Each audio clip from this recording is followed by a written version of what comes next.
You can lose tens of thousands of dollars from your pension. Hey, I am Chuck the Bureaucrat, and I talk all the time about the COLA trap and how you can end up with a smaller pension even though you serve longer in the military.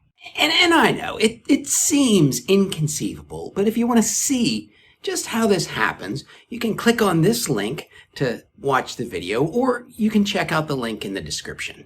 And one of you asked a really good question, and that was, exactly how much money are we talking about? Well, in 2022, the difference between retiring on the best day, that was March 1st, and the worst day, that was October 1st, was almost $4,000 a year for a lieutenant colonel with 25 years of service. That's about 4.5% less for the guy who served 7 months longer. So how did I get to this assessment? Well, let's assume that we've got a guy who joined the Army back in January 1st of 1997.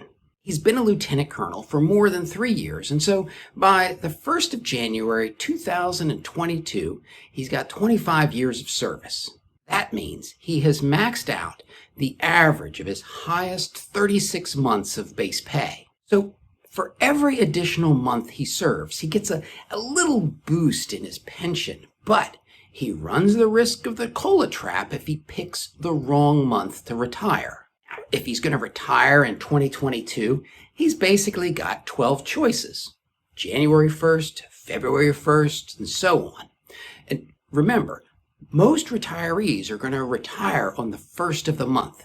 So for this guy, you can kind of imagine that there are 12 alternate versions of him picking different months. Now, obviously, for a short period of time in 2022, while he's retired, but before the one-time partial COLA adjustment kicks in on the 1st of December, the guys who served longer, the versions of him who did more, they're going to get a bigger pension. The problem is that these different versions who pick different months to retire, they're going to get different one-time partial COLA adjustments. Versions of him that retire in January, February, and March, well, they get a 7% COLA adjustment, while the versions that retired in October, November, and December, they get 0.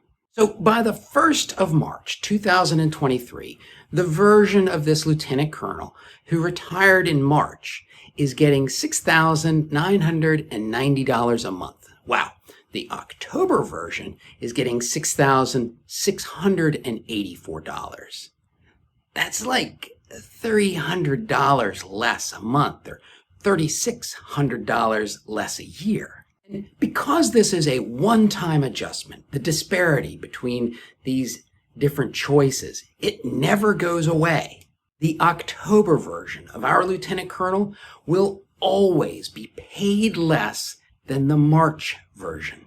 Even when they die, the October version's wife will get a smaller survivor benefit program than Mr. March. In fact, speaking of the survivor benefit program, and not that it matters, remember how it costs 6.5% of your pension? The March version of our lieutenant colonel can cover his survivor benefit program's costs and still pocket almost as much as the October version. Now, admittedly, the downside of all of this is that you don't know how large the one-time partial COLA adjustment is going to be until after you've retired. It's a bit of a gamble, but, playing the odds is always a heck of a lot easier when you understand the game. The same can be said about survivor benefits. So if you're wrestling with that decision, watch this video.